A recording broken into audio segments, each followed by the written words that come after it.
You've seen the photographs.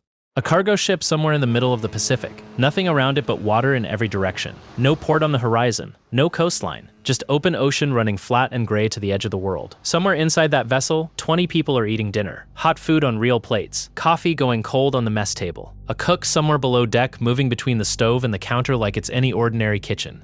Because for them, it is. The nearest port is 6 days out under full power. The nearest grocery store might as well be on another planet. And every meal that crew eats between now and that port has already been loaded, counted, planned, and stored. Nothing is coming. What's aboard is what there is. Most people never think about this. A cargo ship at sea is completely self-sufficient by necessity, not as a feature, as a basic condition of existence. There is no resupply run. There is no delivery. If the cook opens the cold storage at the start of a crossing and the inventory is wrong, that problem doesn't get fixed from the outside. It gets managed from the inside, with whatever is aboard, by whoever is aboard, for however many days remain. And understanding what that actually looks like requires understanding something fundamental about how cargo ships feed their crews in the first place. Because it is not guesswork. It is not luck. It is one of the most precisely planned systems on the vessel. Here's something most people never consider about commercial shipping. Before a cargo ship leaves port, the ship's cook, sometimes called the chief cook or the ship's catering officer depending on the vessel, sits down and does math. Detailed math. How many crew members? How many days at sea? How many meals per day? What is each person likely to eat? What are the caloric requirements for people doing physical work in demanding conditions? A crew member standing watch and doing manual deck work can burn through 3,000 to 4,000 calories a day, noticeably more than a comparable job on land, and that number climbs further in cold weather operations. A sailor breaking ice off a deck at minus 20 degrees C burns calories at a rate that a desk worker simply does not, since the body spends real energy just generating heat to stay functional. That calculation drives the provisioning list, and that list drives everything that gets loaded before departure. Dry goods, frozen protein, fresh produce for the early days, canned goods for the long middle stretch. All of it accounted for before the lines are cast off. The provisioning is typically generous by design. Most vessels operating on extended routes load for the calculated voyage length plus a meaningful buffer. That buffer exists for a reason. Crossings run long. Weather delays a port call. A mechanical issue costs 2 days. A scheduling change reroutes the vessel and adds 4 more.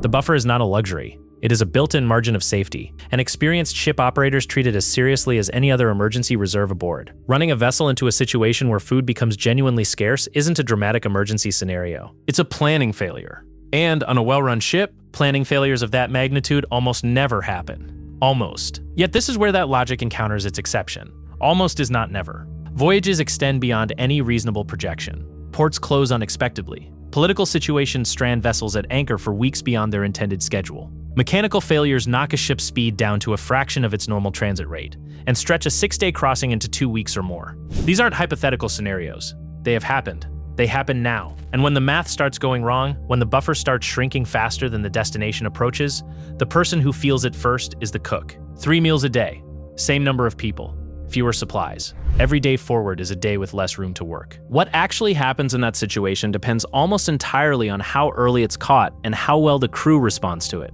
The first tool is rationing, which sounds simple and is not. Rationing on a working vessel isn't just reducing portions. It's a careful recalculation of what nutrients the crew actually needs to remain functional and safe.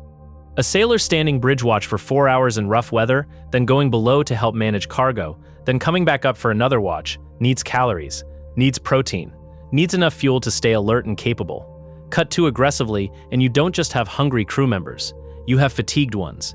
Fatigued people make mistakes. On a cargo ship, mistakes cost more than they do on land. So experienced ship's cooks don't slash rations, they taper them. They shift the menu toward foods that deliver more nutrition per unit of supply consumed. Rice and legumes stretch further than prepared proteins. Canned goods that were sitting in reserve for emergencies come forward in the rotation. Fresh items that won't last much longer get used first to avoid waste. The cook becomes something closer to a logistician than a chef, working backward from a shrinking inventory to a fixed number of meals that still have to be served.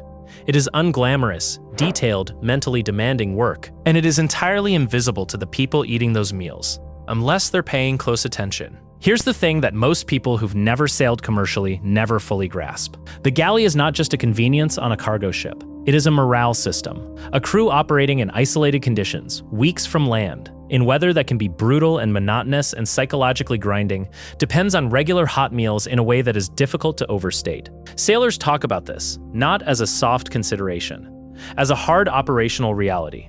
A crew that is eating well is a crew that is functioning. A crew that feels like the food situation is under control is a crew that can focus on the job. Remove that stability and something changes in the atmosphere below deck. It's hard to describe and easy to feel. The second tool available when provisions run short is fishing. And this is where the reality gets genuinely interesting. Open ocean fishing from a cargo ship is not like recreational fishing from a dock. The vessel is moving. It may be moving fast. Lines deployed from the stern require specific rigging, usually heavy gauge trolling line with a weighted lure that can hold up against the wake of a ship doing 10 or more knots, and significant care to keep clear of the propeller. But in warm enough waters, with the right tackle and the right conditions, a cargo crew can supplement their provisions meaningfully. Tuna, mahi-mahi, and wahoo have all been caught from working vessels in transit, sometimes by crew members who picked up the habit specifically for long Pacific or Indian Ocean crossings, where the water stays warm enough for large pelagic fish to bite. It doesn't solve a severe shortage, but in a situation where the buffer is thin and port is still days away, fresh protein caught from the water the ship is already crossing can matter. A lot. Beyond fishing, there is stretching what's already aboard in ways that most people don't initially think about. A skilled cook in a genuine pinch can pull double duty out of stores that were never meant to be the centerpiece of a meal. Cooking oil, flour, and staples loaded for baking or garnish suddenly doing the work of an entire dish. There are accounts from maritime history of crews in genuinely dire situations, producing full meals from combinations of raw ingredients that would never appear on any normal menu because the cook was skilled enough to work with whatever existed rather than what was planned. That skill is not an accident. It is one of the reasons experienced ship's cooks are valued as highly as they are in commercial shipping circles. Food isn't the only resource running on a fixed budget out there, either. Fresh water works the same way, and it complicates a shortage rather than solving it. Most vessels carry freshwater tanks supplemented by an onboard desalination system that pulls seawater and processes it, but those systems have limits, and they can break down like anything else mechanical. Cooking uses water. Boiling rice, cooking pasta, steaming vegetables, none of it is free, and a cook working through a rationing period has to weigh water use the same way they weigh calories. A shortage rarely arrives as one clean problem. It shows up as 2 or 3 smaller ones stacked on top of each other, and the cook is usually the first person managing all of them at once. Now here's the question worth sitting with for a moment. What happens when rationing isn't enough and the shortage becomes severe? When the fishing hasn't worked, the stores are nearly gone, and the port is still days out? At that point, it stops being a galley problem and becomes a captain's problem. A vessel in that situation can call for help, potentially from another ship in the region, potentially from a port authority arranging a supply run to intercept. It has happened, it is not common. But the option exists precisely because deepwater crews cannot simply pull over and solve the problem themselves. The interesting reality is that genuine starvation emergencies on modern cargo ships are extraordinarily rare, precisely because the planning systems exist to prevent them. Voyage provisioning has become a sophisticated process. Inventory management software tracks consumption against projected need in real time on better equipped vessels. The cook reports daily on stock levels. The master reviews provisions against remaining voyage time as a standard operational practice.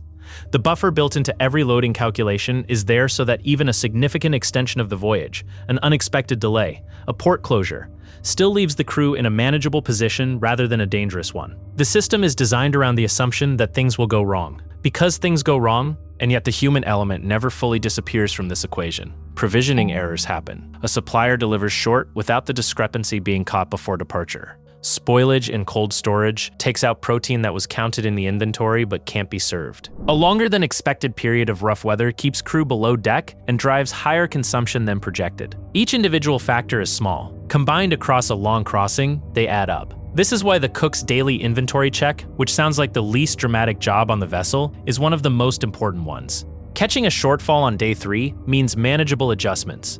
Catching it on day 14 means a different kind of conversation. That invisibility is worth naming because it runs through almost everything that happens aboard a working cargo ship. The systems that function don't announce themselves. The watch that runs smoothly produces no story. The provisioning that was planned correctly and executed well leaves nothing to write about. It's only when something fails that the underlying work becomes visible to anyone outside it. And the sailors who spend careers getting those systems right, crossing after crossing, season after season, rarely get credit for the precision it actually takes. The food was there. It was hot. There was enough. Nobody went hungry. For the people aboard, that's the whole point. For everyone else, it's invisible,